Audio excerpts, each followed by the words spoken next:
Case close. Mastering Madden. So we've reached that point in Madden where the aggressive, spectacular catches are starting to take over a little bit. I think even more so than last year. I think some of these ratings coming out on these Ultimate Team cards are really getting some nice animations, and a lot of people are finding it pretty frustrating. So I wanted to kind of dive into it a little bit in this video. Is it going to be, a tip for you guys to use and to put into your offense and make it so like your offense is super unstoppable or something? I don't know about that, but I was able to isolate a little bit of what's going on with some of these aggressive catches that we've been seeing. I mean, it's always been kind of okay throughout the year. I know especially if you throw a high point pass. I've been doing it here and there. I'll throw a high point pass, say, a little something out of desperation, third or fourth down, none of your reads are there, and then you kind of just throw a high point to one of your taller receivers just to avoid the sack, and then, if they come down with it, it's just a plus from there.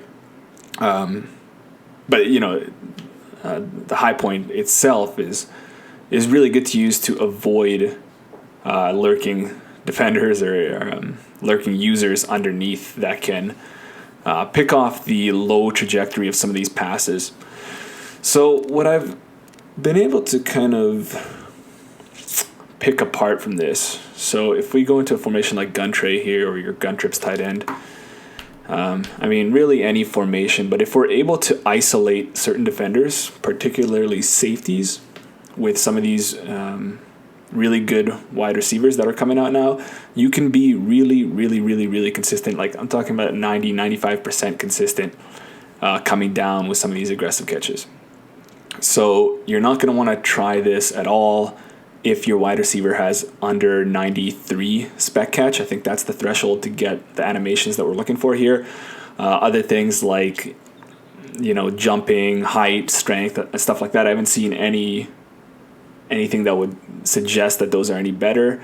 Like you could have Tyreek Hill with 93 spec catch if he has it. I don't know what he has. I don't know the ratings now, but he would do just as well as Randy Moss or a bigger tight end from what I've gathered so far. Say if we come out and play like stick here, and let's just come out in cover 3.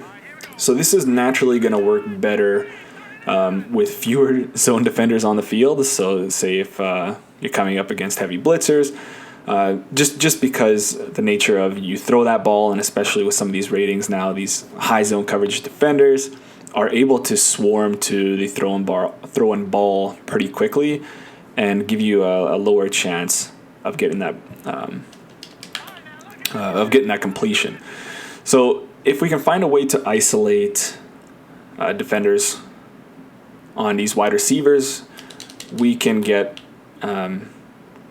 like I was saying, a really high percentage throws here. So in this case, against cover 3, we can isolate this fade from Terrell Owens here against the free safety here.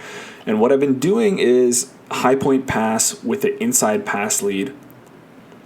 And that'll trigger, if I can get it here, just like that. So it'll trigger this one-handed catch that is, as sure of a thing as you can get in this game. So yeah, really just high point pass and then pretty much an aggressive inside pass lead. So you'll need a decent quarterback doing this. So it needs to be like way out here so that he has to outstretch to get that. And then at this point, when he's at this point in his animation, if nobody's touching him, he's going to come down with it. So you see at the end here, there's 4 guys ready to rock him and nothing happened. If you throw it a little bit later and the safety is able to, meet him in the air as he's catching it, it's a bit of a lower chance that he's going to get it. But that sweet spot is really what we're looking for.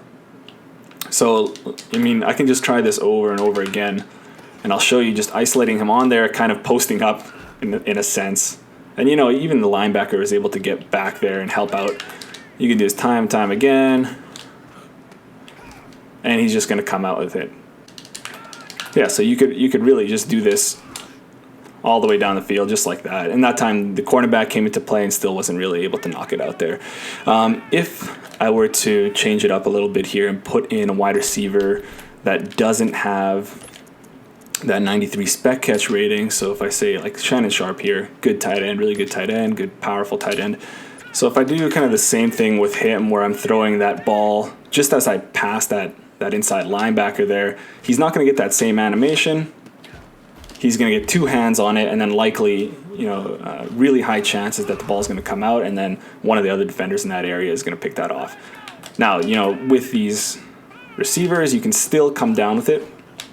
As we've seen, there are players out there that don't have that 93 spec catch animation, that one-handed animation, that can still definitely come down with it, but more likely than not, it's just way too risky of a throw. So I can go back now to the good wide receivers, 93. And like I was saying before, this is probably better to do against heavy blitzers, where there's fewer zones on the field, so you have more of a chance to isolate defenders one-on-one or one-on-two, where you're much more likely to get these animations down. So you can think of a situation where you're coming up against nickel blitz 2, and then your opponent is blitzing 5 or 6, and then they have their user in the hole here hovering. So, and they'll probably key on the fade here, but usually after 5 to 10 yards, nobody's using that down the field because they say, okay, I got my safety there. But in this case, we can do the same thing. Oh, yeah. So he will. Yeah, that's Shiny Sharp there. I need to sub him out. Okay, I got T.O. back in this spot. Yeah, so what I was saying is that the user really isn't going to take that fade all the way up the field. So, unless they do. In which case, if he's right in the hip of the wide receiver, then in that case, you don't want to throw that because he's just a little bit too close. But then, you'll have routes underneath. So if you're able to clear that user out, you've already won in a sense. But other than that, like if they're kind of keying on the fade a little bit and then stop 5 yards in, or kind of go towards out here, the fade does a nice job for you because your opponent can't undercut it from here. Whereas, sure, you can just bullet past this, but you can bullet past this and you could probably catch that. But if your opponent is on the line of scrimmage there, hovering, we all know he can undercut that. So that's why this is going to be a little bit better for you. The nice one-handed catch there. But yeah, it's really all how you space this high point pass. Are they all going to work out nicely for you? No, not really. We could probably look into a lot of these other ones. Might be worse than doing this fade with the inside pass lead. Might be better. I don't know. I haven't looked too much into it. But say if I were to do the fade with the outside pass lead here, you don't get as much of a. You still get okay animations there. But yeah, it's really about isolating the wide receiver on the safety, maybe some other defenders. I think the cornerbacks seem to do a little bit better job at defending it. And then throwing it at a point where you're not so early that, the users may be getting involved, or some of the underneath defenders, but not too late where, like I was saying before, the safety will meet the wide receiver in the air. Where he can knock that out. Now, there are situations where he does get that one-handed catch and he still can't catch it, so that's something to look out for. But overall, I think it's a good weapon to use. So like I was saying, yeah, it's really 93 spec catch and above that you're looking for.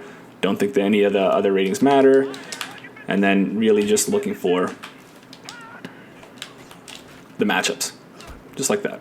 Okay, yeah. Let me know down in the comments below if you've already been doing this and if this kind of known thing where you're looking for that one-handed catch animation. And you're not really. You don't have to do this just in the red zone. I think people are looking towards high points in the red zone because they don't really have any other option. And then in the field, they have a lot of other options. But this is just as good as some of the other stuff.